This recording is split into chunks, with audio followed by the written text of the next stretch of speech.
जय हिंद साथियों। देखिए आज फिर से आपके लिए एनटीपीसी का प्रीवियस ईयर पेपर लेकर हाजिर है और आज के क्लास में हम 9 जनवरी 2021 को फर्स्ट शिफ्ट में हुए जितने भी मैथ के इम्पोर्टेंट क्वेश्चन बनते हैं उन सभी को बारी बारी से डिस्कस करने वाले हैं। और जो आने वाला एग्जाम एनटीपीसी का उसके लिए काफ़ी मायने रखता है, काफ़ी इम्पोर्टेंट बन जाता है, क्योंकि कोई भी आप एग्जाम देने जा रहे हैं तो प्रीवियस ईयर पेपर जरूर कर जाइए। उससे काफ़ी आपको सपोर्ट मिलता है, काफ़ी हेल्प मिलेगा और आपके जो है ना ये मार्क्स जो है ना काफ़ी बढ़ जाएंगे यदि आप कर जाइएगा तो।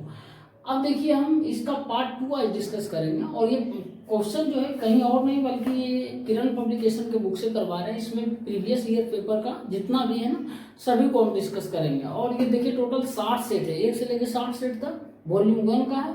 तो 60 सेट में हम टोटल करीब 1500 क्वेश्चन करवाएंगे मैथ का। काफ़ी है मेरे भाई, 1500 बहुत मायने रखता है। तो आप ध्यानपूर्वक वीडियो को देखिएगा, जो पॉइंट्स मैं बताऊंगा उसको आप जरूर नोट कर लीजिएगा। यदि आपको नहीं पता है तो पता रहेगा तो कोई ज़रूरत नहीं है नोट करने का। और मैं हर एक पॉइंट नहीं बताऊंगा कि ये कर लो आज ये कर लो, जो आपके एग्जाम के लिए इम्पोर्टेंट रहेगा वही मैं बताने वाला हूँ। ठीक, देखिए पहला क्वेश्चन क्या है, बोल रहा है एक संख्या के 82% और 73% का अंतर जो है वो 72 है। तो पूछ रहा है इस संख्या के 48% इनमें से किसके बराबर होगा। अब देखिए 48% पूछ रहा है किसके बराबर होगा, तो सबसे पहले मान लेते हैं कोई संख्या जो है वो 100 मान लेंगे। ठीक, अब इसका यदि बोल रहा है एक संख्या के 82%, इस संख्या के 82% कितना हो जाएगा, तो बोलिएगा 82 हो जाएगा इसका 82%। ठीक, अब देखिए 73% 100 का कितना हो जाएगा, ये भी 73 हो जाएगा। अब इन दोनों का अंतर ही बोल रहा है कितना है, 72 है। तो इन दोनों का अंतर हम निकालेंगे तो कितना आएगा, 9 का अंतर ही बोल रहा है 72 है। तो आपसे पूछ रहा है 48% किसके बराबर होगा, यानी इसका 48% क्या होगा, 48 ही होगा ना। 100 का 48%, तो वही पूछ रहा है, यानी 48 का वैल्यू आपसे पूछ रहा है क्या होगा। तो 9 का वैल्यू 72 है, 1 का वैल्यू 8 हो जाएगा, होगा ना। तो 48 का वैल्यू कितना होगा, 48 इंटू 8 हो जाएगा ना। ठीक है, 64 के 4 बाकी 6, 8 चौक 32, 6 38 आ रहा है, यानी 384 जो है वो संख्याएं होगी। और यही आपसे पूछ रहा था, ऑप्शन नंबर डी इसका करेक्ट आंसर हो जाएगा। तो यहाँ नहीं समझ में आया, देखिए 9% बराबर 72 है ना, तो 1% 1 बराबर क्या होगा, 72/9, तो 48 बराबर क्या हो जाएगा, 72/9 इंटू 48 होगा ना। तो देखिए 9 8 72, 8 इंटू 48 आया है ना, बस वही किया। ठीक, अब दूसरा तरीका हो सकता है, ये नहीं समझ आया, एक और बेसिक तरीका बता देते हैं, वो x मान कर भी आप बना सकते हैं। देखिए मान लेते हैं कोई संख्या x है।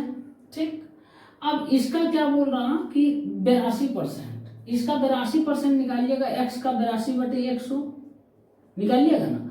फिर बोल रहा है इसका 73%, फिर इसका 73% निकालिएगा, 73/100। इन दोनों का अंतर जो है ना वो बोल रहा है 72 है। तो इन दोनों का अंतर 72 है। तो यहाँ ध्यान रखिएगा कि बड़ा में से छोटा घटाइएगा, ना कि छोटा में से बड़ा घटा देना। ठीक है ना, पॉजिटिव में लाना है। तो एलसीएम 100 लिए तो क्या आ जाएगा, 82x माइनस 73x कितना आएगा, आ जाएगा आपका 7 2 9x, फिर वही आएगा बराबर 72 आ रहा है ना। तो x बराबर क्या आ जाएगा, 9 8 72, 800 आ रहा है, x बराबर 800 है ना।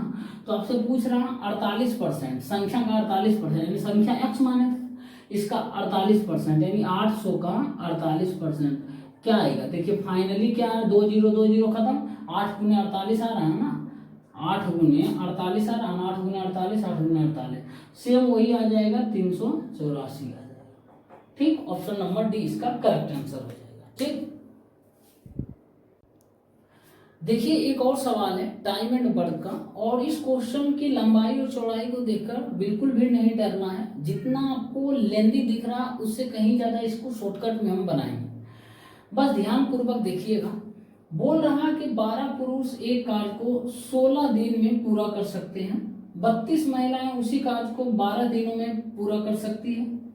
8 पुरुषों और 8 महिलाओं ने एक साथ मिलकर 12 दिन तक कार्य किया, जिसके बाद महिलाओं ने कार्य छोड़ दिया और 8 अन्य पुरुष इस कार्य में शामिल हो गए।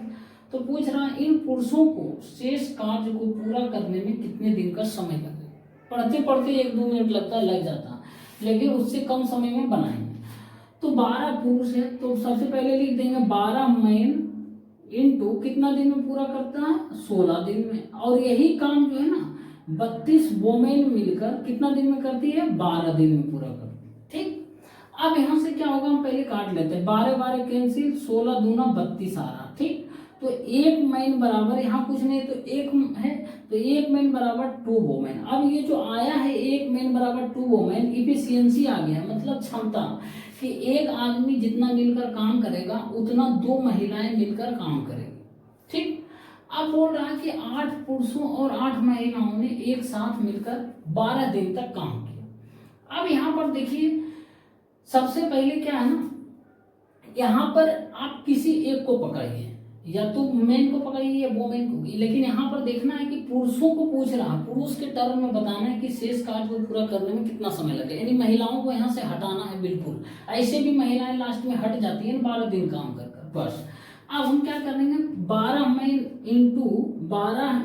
इंटू 16 है, टोटल काम तो यही असल में है, या फिर ये सेम काम ही है। ठीक है ना, तो सेम काम है, तो 12 महीने इंटू 16। अब इसको हम यदि मल्टीप्लाई करते हैं तो कितना आ जाएगा, रहने देते हैं इसी तरीके से। ठीक, नहीं तो हो सकता समझ नहीं आए।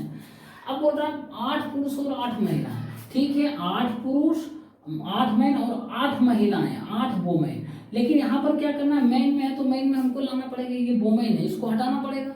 तो एक मैन बराबर 2 वोमेन है, तो 8 वोमेन बराबर कितना हो जाएगा, यानी 4 से मल्टीप्लाई इधर किया, इधर भी 4 से मल्टीप्लाई करेंगे तो 4 मैन हो जाएगा, 4 मैन हो जाएगा। तो मैं डायरेक्ट इसको लिख देता हूँ 4 मैन, 4 मैन यानी टोटल कितना हो जाएगा, 12 मैन हो जाएगा ना। तो 12 मैन कितना दिन तक काम करता है मेरे भाई, 12 दिन तक, कोई बात नहीं 12 दिन तक। अब क्या है ना, जिसके बाद महिलाएं ने कार्य छोड़ देती, 8 अन्य पुरुष इस कार्य में शामिल हो जाते हैं। पहले कितना पुरुष था, 8 पुरुष, फिर 8 पुरुष शामिल हो गए, टोटल कितना पुरुष हो गया, 16 पुरुष। मतलब और 16 पुरुष, 16 मैन जो है कितना दिन में काम करेगा 16 मैन मिलकर, ये नहीं पता। यही बोला गया कि इन पुरुषों को शेष कार्य को पूरा करने में कितने दिन का समय लगा। मान लेते हैं D दिन का समय लगे, बस खत्म कहानी हो गया। अब देखिए इसको इधर ले आते हैं, 12 मैन कॉमन ले लेते हैं, तो ये क्या हो जाएगा, 16 माइनस ये इधर आएगा तो 12 आ जाएगा, बराबर 16 मैन इंटू D हो गया। समझ में आया, मैन खत्म कहानी।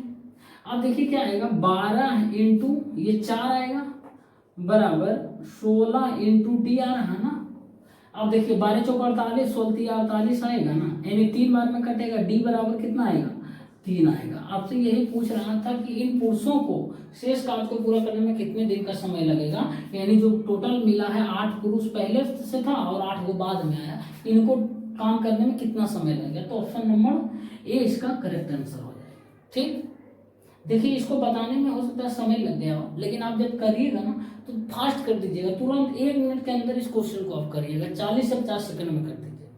ठीक, और भी एक तरीका है, वो आएगा कभी और ऐसा क्वेश्चन वो बताएंगे। ठीक, देखिए फिर से एक और सवाल आ गया, एकदम पिछले सवाल की तरह ही है, थोड़ा सा उसमें क्या था 1-2 स्टेप बढ़ाया था, इसमें कुछ नहीं, सिंपल दे दिया। तो इसीलिए आपको बोलते हैं प्रीवियस ईयर पेपर करके जाइए, 1500 क्वेश्चन काफी मायने रखता है। हम पर भरोसा रखिए, मैं खुद का एक्सपीरियंस बता रहा हूँ, और मैं आपको ऐसा कोई चीज नहीं बताऊंगा जिससे कि आप भटक जाइए या फिर आपका रिजल्ट ना हो।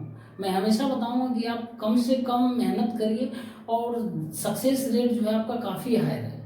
ठीक है ना, तो ये ध्यान पूर्वक आप जो बताते हैं उसको सुनिए और करिए। देखिए बोल रहा है, फिर वही क्वेश्चन आ गया, बोल रहा है एक आदमी और एक महिला किसी काम को क्रमशः 8 एवं 12 दिनों में पूरा कर सकता है, तो 2 आदमी और 3 महिला मिलकर उस काम को कितने दिन में पूरा करें। इस क्वेश्चन को थोड़ा सा हटकर बनाते हैं। देखिए एक आदमी है ना, यानी मैन है, और दूसरा क्या है, वोमेन है। ये दोनों एक काम को क्या करती है, ये मैन जो है 8 दिन में पूरा करता है और वोमेन जो है 12 दिनों में पूरा करती है। तो इन दोनों का एलसीएम ले लेंगे, टोटल काम यही हो जाएगा। तो मैन का एफिशिएंसी निकाल लेंगे, 3 आ जाएगा, और वोमेन का एफिशिएंसी निकाल लेंगे, 2 आ जाएगा। यानी एक मैन का एफिशिएंसी 3 आ गया, एक वोमेन का एफिशिएंसी 2 आ गया।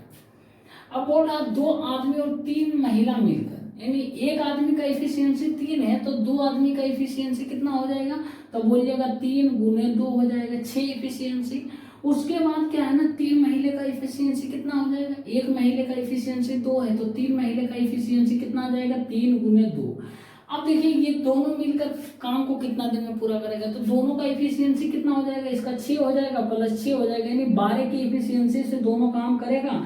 तो टोटल काम कितना करना है, 24 काम करना है ना, 24 काम करना है तो 12 की इफिशियंसी से दोनों करेगा, तो काम कितना दिन में समाप्त हो जाएगा मेरे भाई, 2 दिन में काम पूरा हो जाएगा। ठीक है, तो ऑप्शन नंबर डी इसका करेक्ट आंसर हो जाएगा। एक और तरीका जो है पिछले तरीके जैसा ही हम बताने वाले हैं, उसको आप खुद से ट्राई करिएगा, नहीं बताएंगे हम, आप खुद से ट्राई करिएगा। जिसे है ना हिंट दे देते हैं, एक मैन बोल रहा 8 दिन में पूरा करता है, तो एक वोमेन उसी काम को कितना दिन में करती है, 12 दिन में।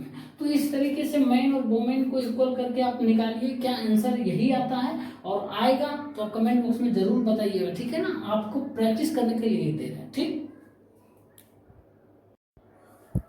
देखिए एक और सवाल है, बोल रहा दिए गए चित्र में BC पैरेलल DE है, मतलब BC समांतर DE है, तो पूछ रहा है x का मान ज्ञात कीजिए। और फिगर कुछ इस तरीके से दिया हुआ है, DE जो पैरेलल है BC के है, ठीक, और बोला भी गया, और ये आपसे एंगल A का मान पूछ रहा है, नहीं x का मान क्या होगा। तो बहुत ही सरल तरीके से इसको हम सॉल्व करने वाले हैं। देखिए ये BC समांतर है ना, तो इसको थोड़ा सा और लाइन इधर बढ़ाते हैं, इधर बढ़ाते हैं, यदि पैरेलल खींचते हैं कुछ इस तरीके से खिंचाएगा। अब ये देखिए एंगल x का मान हमको निकालना है, तो देखिए ये पैरेलल है, इसको थोड़ा सा और बढ़ाते हैं, ये एंगल 38 डिग्री है, तो ये एंगल कितना होगा मेरे भाई, बोलिएगा, ये भी 38 डिग्री हो जाएगा नहीं, ये 38 डिग्री। अब देखिए यहाँ पर कितना 122 डिग्री ये है, तो ये कितना एंगल हो जाएगा, तो बोलिएगा 180 में से 122 घटा देंगे तो कितना होगा, 58 डिग्री। बस हो गया, खेला समाप्त हो गया, ये 58 डिग्री। अब त्रिभुज देखिए नाम दे दीजिए, F नाम दे दीजिए ये इस पॉइंट को। अब त्रिभुज AFB में देखिए 2 एंगल दिख रहा, 38 डिग्री और 58 डिग्री, तो एंगल A का मान नहीं निकलेगा, 180 डिग्री में से इन दोनों को जोड़ के घटा देंगे, तो क्या हो जाएगा, एंगल A यानी x डिग्री बराबर क्या हो जाएगा, तो 180 degree minus 58 degree plus 38 degree हो जाएगा ना। हाँ, अब देखिए क्या हो जाएगा, 180 माइनस 8 8 16 6 बाकी 1 5 3 8 1 9 हो जाएगा। ठीक है ना, 5 3 8 1 9, बस 96 डिग्री, तो कितना आ जाएगा, 84 डिग्री आ जाएगा। तो x बराबर क्या आ जाएगा, x बराबर 84 डिग्री। आपसे यही पूछ रहा था, ऑप्शन नंबर ए इसका करेक्ट आंसर हो जाएगा। देखिए एक और सवाल है, घातांक और करने का बहुत ही सिंपल सवाल है। बोल रहा √37 प्लस √130 प्लस 2√56 माइनस √16 माइनस √9 का मान क्या हो। तो कुछ नहीं करना, कैलकुलेशन नहीं करना, एकदम नहीं, बस मन में ही अपना कैलकुलेशन कर लेना। जिसे देखिए इसका क्या हो जाएगा, 3 हो जाएगा, माइनस तो है, ये कितना हो जाएगा, 4 हो जाएगा, 4 माइनस इतना है। अब देखिए क्या हो जाएगा, -4 -3 कितना, -7, तो 56 माइनस 7, 56 इसी रूट के अंदर है ना, तो 56 माइनस 7 कितना आ जाएगा, 49 आ जाएगा ना। देखिए 2√56 है ना मेरे दोस्त, माइनस क्या हो जाएगा, 7 है ना, तो ये 49 हो जाएगा। 49 को निकालिएगा स्क्वायर रूट से कितना आएगा, 7, 7 गुने 2 कितना आएगा, 14, 14 में से फिर 130 जोड़िएगा तो कितना आएगा, 144, 144 का स्क्वायर रूट निकालिएगा तो 12 आएगा।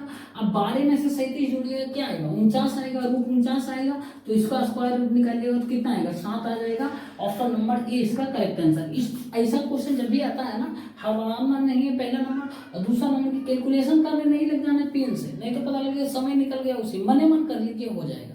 बस कि इसका 3 आएगा, इसका 4 -7, फिर 56 में से 7 घटेगा तो कितना आएगा, 49, 49 में से 7 आ जाएगा, 7 दूना 14, 14 130 44 100, 144 का 12, 12 प्लस 37 49, 49 का 7 आ गया, बस खत्म कहानी। देखिए एक और सवाल है, बोल रहा एक आयत की लंबाई उसकी चौड़ाई के 3 गुने से 2 मीटर कम है, यदि इसका परिमाप 28 मीटर दिया है तो इसकी चौड़ाई ज्ञात कीजिए।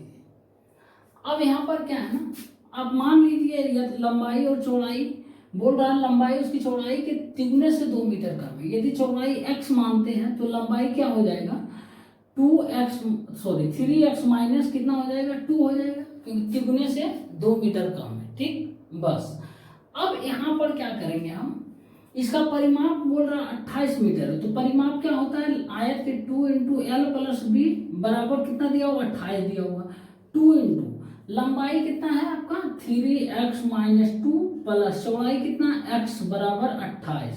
अब इसको 14 बार में काट देंगे तो कितना आ जाएगा, ये 4x बराबर -2 उधर चला जाएगा तो कितना आ जाएगा, 16 हो जाएगा ना। तो x बराबर कितना आएगा मेरे भाई, 4 आ जाएगा।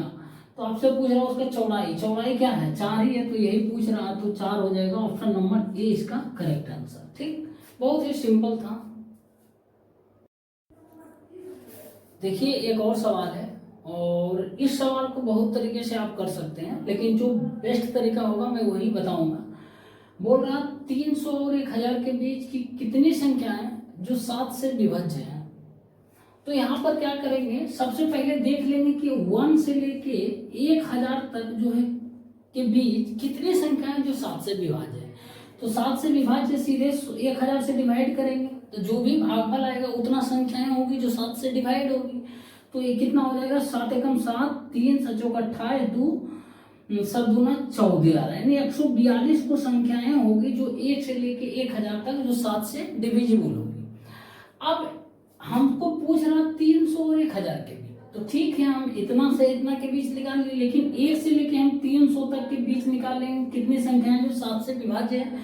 तो ये हो जाएगा 7 दूना 28 हो जाएगा, 7 दूना 14, 7 चौक 28, 2 7 दूना 14, यानी 1 से लेके 300 तक जो 42 को संख्या जो 7 से डिवाइड होगा, और 1 से लेके 1000 तक 142 को संख्या जो 7 से डिवाइड होगा। तो अब क्या है ना, हमको 300 से 1000 के बीच पूछ रहा है, तो ये घटा देंगे नंबर 300 के पहले वाला जो भी संख्या है, तो घटा देंगे तो क्या कितना हो जाएगा, 142 माइनस 42 बराबर 100 को संख्याएं होगी जो 300 और 1000 के बीच ऐसी होगी जो 7 से डिवाइड होगी। अब तरीका ये हो गया, एक और तरीका, ये सिंपल तरीका बहुत बढ़िया है, ये तुरंत बन जाएगा। ठीक, यही फॉलो करना। अब देखिए दूसरा तरीका क्या है ना, जैसे देखिए अब 300 को 7 से डिवाइड करिएगा, इसके ये हो जाए संख्या, इसके बाद का संख्या जो है ना वो देखते हैं कम से कम कौन संख्या इसके आसपास भटक रही है जो 7 से डिविजिबल है। तो 7 चौक 28, 2 7 दूना 14, 6 आ रहा है ना, 6 आ रहा, 7 नंबर 63, यानी यहाँ पर हमको चाहिए क्या, 3 चाहिए, यानी 303 यदि लेते हैं, 7 चौक 28, 2 नहीं 303 लेंगे, 7 चौक 28, 2 14 14, 6 7 नंबर 63, कितना 307 आ रहा, 7 चौक 28, 2 7 1 301, ठीक है ना। हाँ 301 संख्याएं आ रही है, तो 301 पहला संख्या क्या आएगा, 301 आएगा। देखिए 7 से डिवाइड, 7 चौक 28, 2 7 आता है। उसके बाद अगला कितना आएगा, 308 आ जाएगा, फिर साथ साथ जोड़ते रहिए, 315 आ जाएगा, 315। इसी तरीके से अब 1000 के आसपास कौन सी संख्या है जो भटक रही है, 7 से डिविजिबल है। तो 7 से डिविजिबल होने के लिए हमको क्या करना पड़ेगा, 7 एकम 7, 3 7 चौक 28, 2 7 दूना 14, 6। तो यहाँ पर हमको यदि 999 लेते हैं, 7 एकम 7, 2 7 चौक 28, 1 94 लेते हैं, हो रहा 7 एकम 7, 2 7 चौक 28, हाँ 994 आ रहा। ठीक, यहाँ पर ये सोचना पड़ेगा आपको कि कौन सी संख्या है इसके अंदर, यानी बाहर नहीं जाना चाहिए और इसके अंदर भी नहीं आना चाहिए। ठीक, इन दोनों के बीच है ना। तो देखिए अब लास्ट क्या संख्या 994 और पहला संख्या 301, एपी के जो फॉर्मूला है उससे नहीं निकलेगा, तो एन का मान निकालिएगा। टी एन बराबर दिया हुआ लास्ट टर्म कितना है 994, ए बराबर 301 दिया हुआ है, डी बराबर देखिए 7 दिया हुआ, 7 का डिफरेंस है। तो टी एन बराबर क्या होगा, टी एन बराबर एक फार्मूला होता है A plus N minus 1 into D, देखिए इससे भी निकलेगा। तो 994 टी एन की जगह, टी एन मतलब लास्ट टर्म होता है, ठीक, बराबर ए का मान कितना है 301 प्लस एन का मान ही निकालना है, कितना संख्या है इंटू डी 7। अब 301 घटाएंगे, घटेगा नहीं 994 में, कितना आ जाएगा 3 आ जाएगा, 9 आ जाएगा, 6 आ जाएगा। अब फिर 7 से डिवाइड करिए, इधर 7 से आएगा, 7 नंबर 63, 7 नंबर 63 बराबर n माइनस 1 हो जाएगा।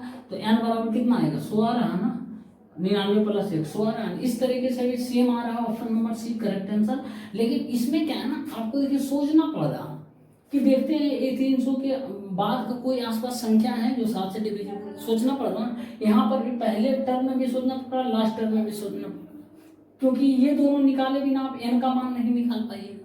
अब सबसे तरीका उससे अच्छा बेस्ट ये है बता दें, इसीलिए बोले आपको जो बेस्ट सुटेबल तरीका होगा, इजी तरीका होगा, जिसमें टाइम कम लेगा, वही मैं बताऊँ। ठीक, ये मैं एक्सपीरियंस अपना दे रहा हूँ, इसीलिए कहीं भटकना नहीं मेरे भाई, ध्यान से आप जो बता रहे हैं उतना करते जाइए। देखिए एक और सवाल है, बोल रहा है एक साइकिल का एक पहिया 11 किलोमीटर चलने में 7000 चक्कर घूमता है, तो पूछ रहा पहिए का व्यास ज्ञात करिए।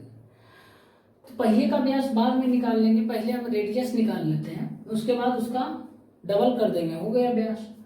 अब देखिए एक साइकिल का पहिया है, यदि एक बार घूमता है तो कितना डिस्टेंस कवर करता है, बोलिएगा 1 पेरीमीटर करता है, मतलब 2 पाई आर करता है।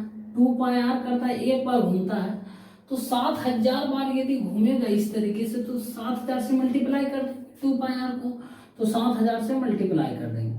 अब ये बोल रहा है कि जब 7000 बार घूमता है ना, तो वो डिस्टेंस टोटल 11 किलोमीटर चलता है।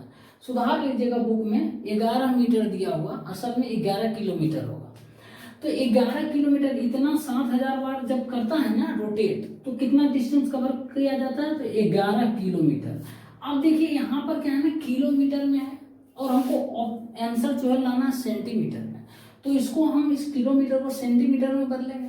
तो 11 किलोमीटर को हम यदि पहले मीटर में बदल लेते हैं, तो 1000 से मल्टीप्लाई करना पड़ेगा। अब ये मीटर में आ गया, फिर मीटर को सेंटीमीटर में बदलना है, तो क्या करेंगे, 100 से मल्टीप्लाई फिर करेंगे। होता है ना, 1 किलोमीटर बराबर 1000 मीटर, और 1 मीटर बराबर कितना होता है, 100 सेंटीमीटर होता है। तो किलोमीटर को पहले हम मीटर में बदलें, 1000 से मल्टीप्लाई किए, फिर मीटर को हम क्या किए, सेंटीमीटर बदले, तो 100 से मल्टीप्लाई, बस हो गया काम तमाम। अब देखिए यहाँ पर करेंगे, यहाँ 3 जीरो है, 3 जीरो खत्म, समझ में आया। अब देखिए 2 इंटू पाई का मान 22/7 इंटू r इंटू 7 बराबर 11 इंटू 100 है ना। अब देखिए 7 7 कैंसिल, 11 दूना 22 आ रहा। अब ये क्या है, 2 दूना 4, 4 गुने 25 आ जाएगा ना, 100 आ जाएगा। तो r बराबर क्या आ रहा, 25। लेकिन रेडियस निकला, आपसे व्यास पूछ रहा, व्यास मतलब d बराबर 2r पूछ रहा, तो 2 इंटू 25 बराबर कितना आ रहा मेरे भाई, 50 सेंटीमीटर हो जाएगा। इसका correct answer option number C. ठीक, यहाँ सुधार लीजिएगा, बुक में दिया हुआ 11 मीटर, 11 मीटर नहीं हो, 11 किलोमीटर होगा। ठीक, देखिए एक और सवाल है, एवरेज का, बहुत ही सिंपल है। बोल रहा है एक संयुक्त परिवार के, यानी एक ज्वाइंट फैमिली के 9 बच्चों की आयु का माध्य मतलब एवरेज, माध्य का मतलब एवरेज, वो 14 वर्ष है। उनके दादा और दादी की आयु क्रमशः 71 वर्ष और 67 वर्ष है। तो पूछ रहा बच्चों और दादा दादी का माध्य ज्ञात करें। यानी टोटल माध्य निकालना 9 बच्चा और प्लस दादा दादी, 11 लोगों का माध्य निकालना, 11 लोगों का औसत। तो इन सभी की आयु पहले जोड़ लेते हैं। तो 9 बच्चों का एवरेज दिया हुआ है, कितना दिया हुआ है, 14 वर्ष। तो यदि इसका टोटल एज निकाल लेते हैं 9 बच्चों का, तो कितना आ जाएगा, 14 गुने 9, 126 वर्ष आ जाएगा 9 बच्चों का उम्र का योगफल। अब दादा और दादी यानी ग्रैंड फादर और ग्रैंड मदर का उम्रों का योगफल निकालेंगे, तो कितना आ जाएगा, 8 6 7 13, मैं जोड़ देता हूँ। ठीक है, 71 प्लस 67 18। ठीक, अब ये आ जाएगा 8 6 7 13, 138 वर्ष आ रहा है ना। यहाँ भी लिख देते हैं वर्ष, यहाँ भी। अब दो सभी का योग जोड़ देते हैं, सभी का आयु, तो कितना आ जाएगा, 8 से 14 के 4, बाकी 1, 3 तो 5 1 6 2 हो जाएगा। अब 264 आ गया, किसका उम्रों का योगफल, इन 9 बच्चा का उम्र का योगफल और दादा दादी दोनों का। तो टोटल कितना है, 11 लोगों का औसत पूछ रहा था, 11 से डिवाइड कर देंगे, 11 दूना 22, 4 11 चौक 44, यानी 24 जो वर्ष है ना, वो आएगा बच्चों दादा और दादी का माध्य यानी एवरेज। तो ऑप्शन नंबर बी इसका करेक्ट आंसर हो जाएगा। ठीक, देखिए एक और सवाल है, और ये रेशियो का बहुत ही सिंपल सवाल है। बोल रहा सुखदेव और बलदेव के दादा ने 2150 रुपए की राशि को उनके बीच 20:30 के अनुपात में विभाजित किया। उन दोनों में से प्रत्येक ने अपने अपने हिस्सों में से 100 रुपए का दान किया। तो पूछ रहा उनकी संबंधित राशियों का नया अनुपात ज्ञात कीजिए। यानी कि दान करने के बाद जो पैसा बचा है ना, वो वो किस रेशियो में बचा है दोनों व्यक्ति के पास, ये आपको बताना। तो देखिए सबसे पहले दो व्यक्ति है, पहला सुखदेव है, दूसरा बलदेव है। इसको जो है ना उसके दादा ने 2150 रुपए की संपत्ति को है ना वो बांटता है। किस अनुपात में बांटता है? तो 20:23 के अनुपात में बांटता है। यानी इन दोनों का कितना वैल्यू हो जाएगा? 43 का वैल्यू कितना है? 2150 से, यही तो बांटना है ना। तो एक का वैल्यू कितना आ जाएगा आपका? तो बोलिएगा 50 आ जाएगा। तो सुखदेव का कितना रुपया मिलेगा? तो 50 गुने 20, ये सुखदेव का हो जाएगा आपका 1000 रुपया मिलेगा। और बलदेव को कितना मिल जाएगा आपका? 23 गुने 50 कितना आ जाएगा? 115, एक जीरो आ जाएगा, 1150। अब क्या है ना, आप 100 रुपया निकाल दीजिए। 100 रुपया निकालेंगे तो 900 रुपया बचेगा, दाम दे रहा है। 100 रुपया निकाल दीजिए, इसमें भी निकाल दीजिए 100 रुपया, तो 1050 रुपया बचेगा दाम देने के बाद। तो अब ये किस रेशियो में है? तो रेशियो निकाल दीजिए, 1 खत्म, आ जाएगा 18, 21, फिर काटिए 6 और 7। तो 6:7 के अनुपात में जो है वो रेशियो बटेगा दान करने के बाद। अगर आपसे यही पूछ रहा था तो ऑप्शन नंबर डी इसका करेक्ट आंसर हो जाएगा। मेरे भाई एक और सवाल है प्रॉफिट एंड लॉस का। देखिए बोल रहा है एक वस्तु को 1360 रुपए के मूल्य पर बेचने पर एक विक्रेता को 15% की हानि होती है, तो 10% लाभ प्राप्त करने के लिए उसे उस वस्तु किस मूल्य पर बेचना चाहिए। इस क्वेश्चन को क्या करिएगा, कैलकुलेशन करिएगा या फिर सोल्व करिएगा। इसको मैं सोल्व नहीं करूंगा, आपको भी नहीं करना। फाइनली पूछ क्या रहा, 10% लाभ पर, मतलब जो भी होगा उसका 110/100 पर बेचेगा। जो भी इसका मूल्य होगा, मान लेते हैं 100, इन्हें उसका 11 का मल्टीपल होना चाहिए वो संख्या है। अब 11 का मल्टीपल देखो कोई ऑप्शन है, ऑप्शन ए देखते हैं 11 का मल्टीपल नहीं है। 6 1 7 में 3 गया 4, 11 का मल्टीपल नहीं है। ये रूल पता होना चाहिए 11 के डिविजिबिलिटी का। ये भी नहीं, 6 1 7 में 5 गया 2 नहीं है। अब देखिए 1 6 7 7 - 7 0 है, नहीं 11 का वो डिविजिबल है, ये मल्टीपल बोलिए। ये भी 11 का मल्टीपल नहीं, तो ऑप्शन नंबर मेरे भाई सी ही हो जाएगा इसका करेक्ट आंसर। देखिए 11 से डिविजिबल है ना, ये 11 का मल्टीपल है। तो बस यहाँ यही तो बोल रहा है 10% लाभ पर 110/100, कहीं ना कहीं 11 का वो मल्टीपल होकर ही आएगा आंसर। तो बस ये कर देना, आपको भी इसी तरीके से करना। अब देखिए आती है बात कैलकुलेशन की और बनाने का जो क्या है प्रोसेस उसका। तो जब भी क्वेश्चन में विक्रय मूल्य दिया रहे ना, तो आप जितना जल्दी हो सके खोजने का प्रयास करिए कितना परसेंट लाभ या कितना परसेंट हानि पर बेच रहा। जैसे दिया है 1360 रुपये बेचा जाता है, तो कितना परसेंट खोजिए कि लाभ या हानि पर बेचा जा रहा है। तो बोल रहा 15% की हानि पर बेचा जा रहा है, मतलब 85 का वैल्यू जो है वो 1360 है, ये है ना। तो आपसे पूछ रहा है 10% लाभ प्राप्त करने के लिए, मतलब 110 का वैल्यू पूछ रहा है क्या होगा। तो 110 का वैल्यू क्या हो जाएगा, 1360/85 इंटू 110 हो जाएगा ना।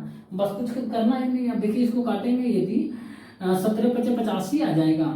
ये 5 दूना 10, 5 7 35, 1 5 दूना 10, ठीक। अब आ जाएगा 17 एकम 17 10 17 छकी 102।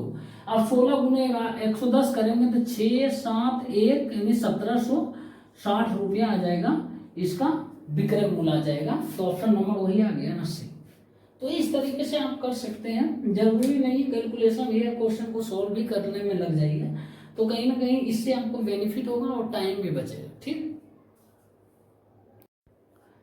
साथियों देखिए एक और सवाल है, और आज की क्लास का लास्ट सवाल है। 9 जनवरी 2021 के फर्स्ट शिफ्ट के जितने भी मैथ के क्वेश्चन थे सभी कंप्लीट हो गए हैं।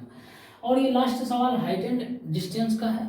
एक बार याद और दिलाते आप लोगों को कि जो भी भाई बहन देख रहे हैं वीडियो को, वो कम से कम क्या करिए, लाइक कर दीजिए वीडियो को। हमें पता है आप शेयर नहीं करिएगा, कोई बात नहीं, लाइक ही कर दीजिए कम से कम। 100 स्टूडेंट देख रहे हैं ना, 100 स्टूडेंट ही लाइक कर दीजिए। 100 लाइक ही फिलहाल मुझे चाहिए, इससे ज़्यादा की जरूरत नहीं, ठीक।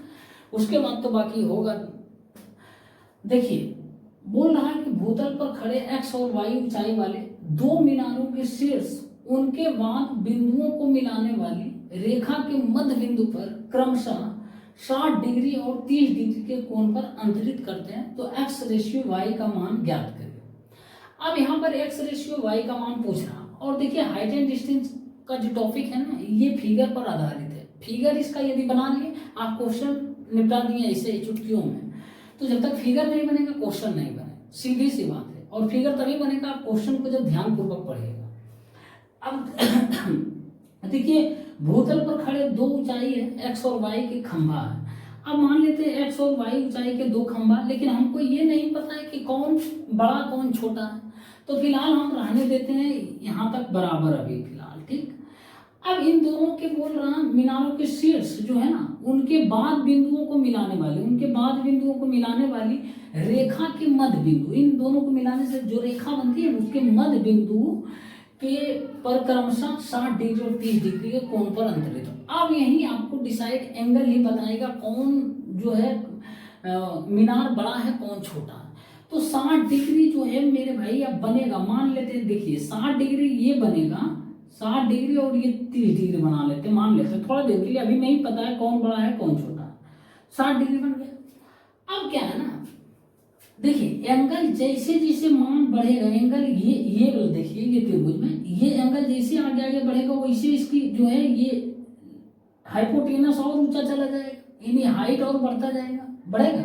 और इस एंगल को जितना और इधर लेकर दूर जाएगा एंगल और घटेगा, और ये चिपटा होगा ना, तो चिपटा होगा तो उधर भी तो हाइट वो वाला जो है ना ये घटेगा। जैसे देखिए ये एंगल है, ठीक, ये एंगल है। अब देखिए ये क्या होगा ना एंगल, और ये एंगल है ना बीच वाला, ये एंगल देखिए घटाएंगे, देखिए उधर हाइट ये वाला है ना घट रहा ना, इधर घटा रहे हैं एंगल, पहले एंगल ऐसा था फिर एंगल घटा रहे हैं, देखिए हाइट कम रहा ना, तो एंगल क्या होगा कमेगा तो हाइट भी सामने वाला कमेगा। एंगल ज्यादा होगा, देखिए ज्यादा बढ़ा रहे हैं तो एंगल हाइट भी बढ़ रहा है ना, तो यानी ये एंगल बढ़ा है तो ऑब्वियसली कि ये बड़ा हाइट होगा और ये छोटा हाइट होगा, बस।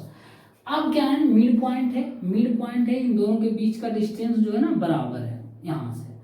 अब कुछ है नहीं, अब यही पूछ रहा रूट। अब देखिए 60 डिग्री के सामने √3 होता है, ये 1 हो जाएगा। ये 30 डिग्री के सामने 1 होता है, ये √3 होगा। लेकिन यहाँ पर बोल रहा है मिड पॉइंट है, नहीं जितना ये डिस्टेंस उतना ये डिस्टेंस √3 है, तो ये भी हमको √3 करना पड़ेगा या फिर 1 करना पड़ेगा।